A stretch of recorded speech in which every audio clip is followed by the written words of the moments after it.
Welcome to the fourth in a series of Thomas Murray's webcasts. My name is Jim Micklethwaite and I'm Head of Operations for Thomas Murray, with responsibility for our global network management product, which includes sub-custodian monitoring, post-trade market practice and infrastructure assessments, and now Cash Correspondent monitoring. I'm joined by Caroline McCready, who is an Associate Director Network Manager, and Guy Sherry, a Senior Bank Analyst, and we're going to discuss with you today the Cash Correspondent monitoring solution Thomas Murray has developed and share with you some of the interesting results and trends we've noticed in the data collected and analysed so far. In recent years, we have seen a series of scandals in the transaction banking industry, with multiple banks falling foul of anti-money laundering transgressions, sanction busting and other systematic failures. Regulatory drivers are now responding to these risks by requiring banks to monitor their cash correspondent agents more closely, and examples of this can be seen in CAS and OTC and OFTC in the States. However, due diligence and monitoring of cash correspondent providers is much less developed than in the securities world, and network management departments have tried to apply standard monitoring practices to correspondent banks with mixed results. Leveraging off its extensive base of global custodian clients, Thomas Murray proposed a solution where the collective buying power of multiple banks could be used to improve disclosure of data by the cash agents. So Thomas Murray convened a working group in January 2019 of about 30 different banks to explore whether a mutualized solution would help the industry. The working group concluded there was a gap in solutions around operational risk that was not covered by the Wolfsberg questionnaire or other industry initiatives on KYC and cybersecurity. So our program would focus on addressing the risks around a cash agent's processes and policies in terms of account servicing, operational risk management, systems controls, operational resilience and financial crime compliance.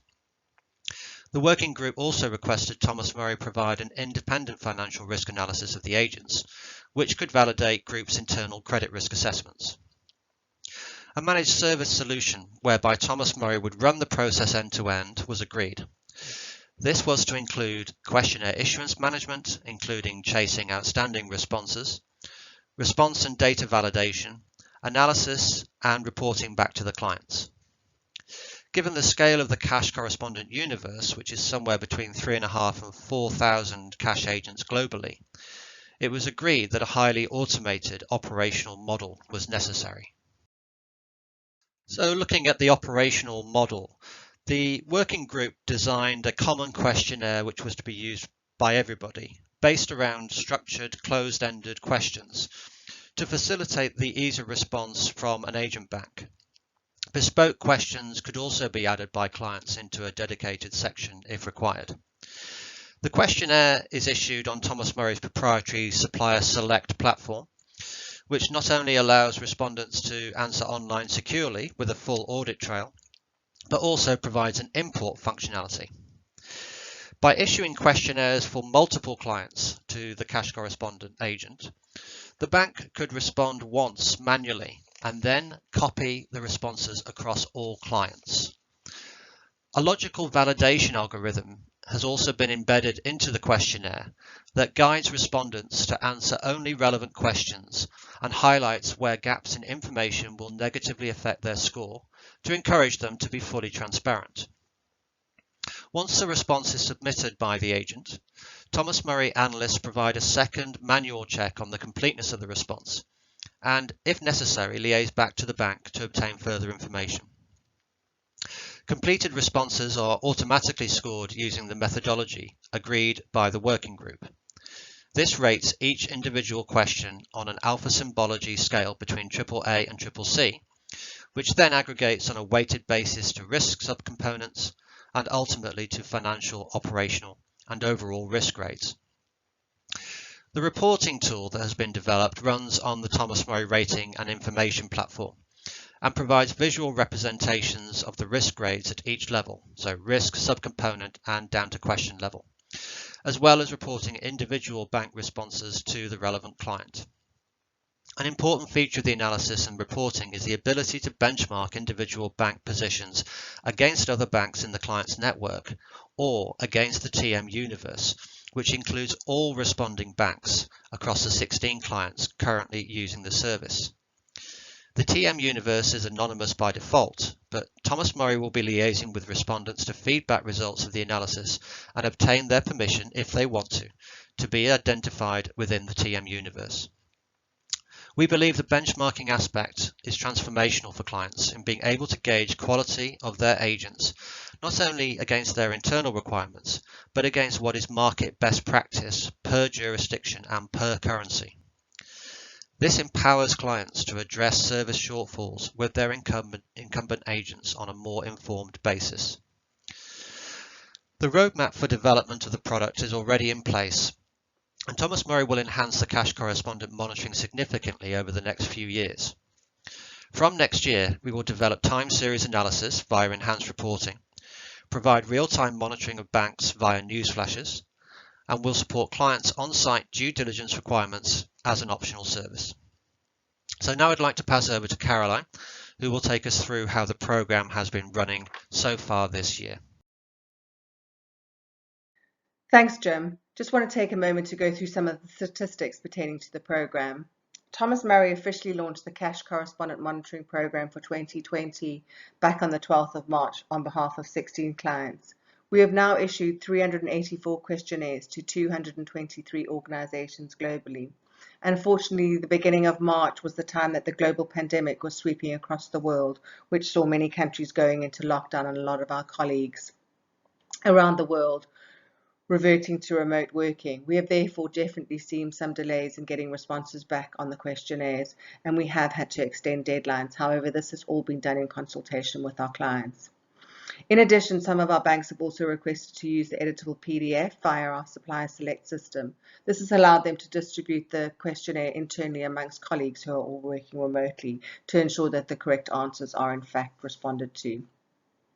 Responses have therefore been gradual but steady during this time, and Thomas Murray has continued to chase at least weekly, as well as assist respondents as required in terms of any questions that they may have pertaining to the questionnaire, the program, granting additional access, etc. Once a respondent bank has finished responding to the questionnaire, it is then submitted into our system, Supplier Select, and Thomas Murray then performs a second manual validation and verification process. This is done on every single questionnaire to ensure that it's been completed to at least a 90% completion rate, that all the appropriate documentation and attachments have in fact been attached and they are up to date, and also that the mandatory questions have also been answered. If not, Thomas Murray has been reaching back out to the respondent banks to request such information.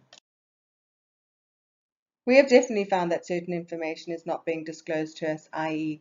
external auditing processes and frequencies, whistleblowing policies, and this has been put down to confidentiality reasons, even though this information is disclosed in the securities world and sometimes by the same bank. Once the submitted questionnaire has come into our Supplier Select system, it is then auto-scored using Thomas Murray's proprietary methodology and reviewed by our internal risk committee for comment and sign-off. We have now taken 24 markets through the risk committee, and we've pushed down over 100 questionnaires down to clients for them to review. As of the 24th of July, we've achieved a 72% response rate and continue to push to receive all other outstanding questionnaires.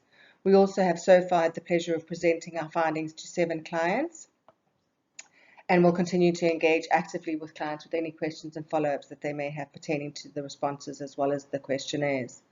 We have also commenced a respondent outreach program where we're setting up meetings with the respondent banks to talk about their responses, how they've responded to the questionnaire, how they found the program, and also share their results with the correspondent banking community. I'm now going to pass you over to Guy Sherry, who will take you through some of the trends that we've found over the last few months. Thanks, Caroline. As both Caroline and Jim have alluded to, Thomas Murray has built a dynamic reporting tool for our clients. The Cash Correspondent Risk Analysis dashboard, part of which is shown here, demonstrates the provider's capabilities benchmarked against its peers, by currency and jurisdiction, or globally, with range markings to depict a ranking of service.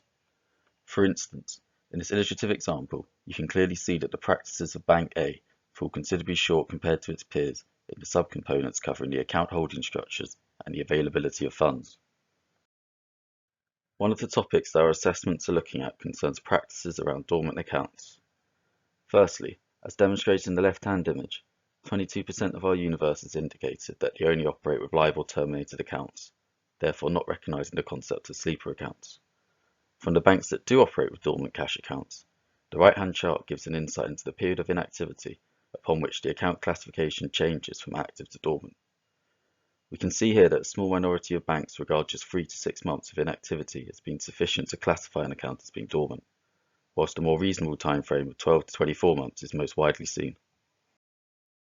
We have also been looking at the speed at which client cash is posted to accounts following clearance. Here we see that 79% of correspondent banks commit to posting client cash immediately upon clearance. However, an alarming 10% will only commit to clearing funds either within 8 hours or, in some instances, the next business day. We witness a slight geographical trend here, as shown in the right-hand image, with a concentration of banks in South Africa in particular clearing client cash much slower than the market best practice. Another of the questions that we have asked of the 223 organisations that the programme has touched upon to date relates to the treatment of client cash that is invested within money market instruments. Here we see that an alarming 18% of the universe has not confirmed that they segregate and identify client cash that is invested into short-term instruments.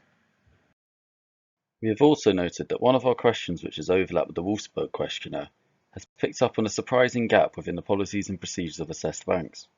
Here, 17.5% of respondents have stated that their policies do not prohibit dealings with entities providing services to unlicensed banks.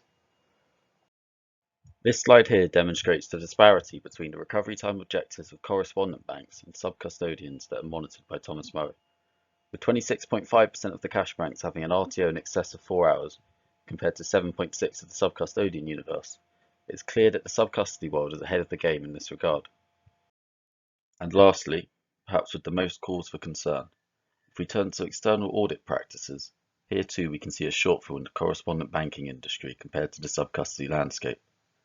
From the currencies that we have reviewed to date, almost 16% of the cash universe has indicated that they receive no external audit validation on the controls and procedures that support the business. Again, this is in stark contrast to just 2.5% of the sub-custodians that we monitor globally. So that's all from myself, Caroline McCready and Jim Micklethwaite. We hope that we have provided you with a little bit of insight into the Cash Correspondent monitoring program that we are running, including our benchmark reporting and some of the areas of concern that we picked up upon, particularly in comparison to the sub-custody practices that we also monitor. Thank you for listening.